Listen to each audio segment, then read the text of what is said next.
ನೀವು 2025ರಲ್ಲಿ ಚಾರ್ಧಾಮ್ ಯಾತ್ರೆ ಮಾಡಬೇಕು ಅನ್ಕೊಂಡ್ರೆ ನಿಮಗೆ ಈ ವಿಡಿಯೋ ಬಹಳ ಹೆಲ್ಪ್ ಆಗುತ್ತೆ. ವಿಡಿಯೋನ ಪೂರ್ತಿ ನೋಡಿ. ಮೊದಲಿಗೆ ನಮ್ಮ ಚಾನಲ್ಗೆ ಭೇಟಿ ನೀಡಿದ್ರೆ ದಯವಿಟ್ಟು ನಮ್ಮ ಚಾನಲ್ನ ಸಬ್ಸ್ಕ್ರೈಬ್ ಮಾಡ್ಕೊಳ್ಳಿ, ಹಾಗೆ ಒಂದು ವಿಡಿಯೋಗೆ ಲೈಕ್ ಮಾಡಿ.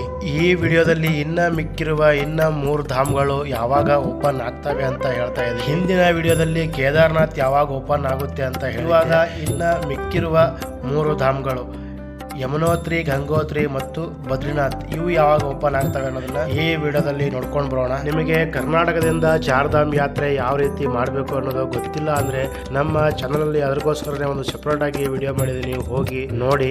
ನಮ್ಮ ಜೀವನದಲ್ಲಿ ಒಮ್ಮೆಯಾದ್ರೂ ಈ ಚಾರ್ಧಾಮ್ ಯಾತ್ರೆಯನ್ನ ಮಾಡಬೇಕು ಅಂತ ಹೇಳಲಾಗ್ತದೆ.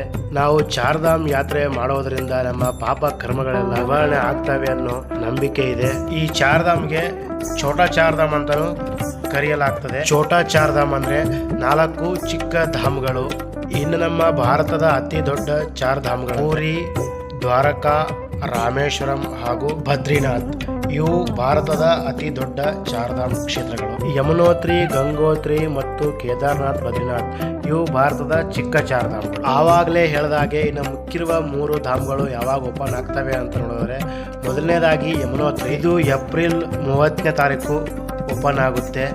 ಎರಡನೇದಾಗಿ ಗಂಗೋತ್ರಿ, ಇದು ಸಹಿತ ಏಪ್ರಿಲ್ 30ಕ್ಕೆ ಓಪನ್ ಆಗುತ್ತೆ.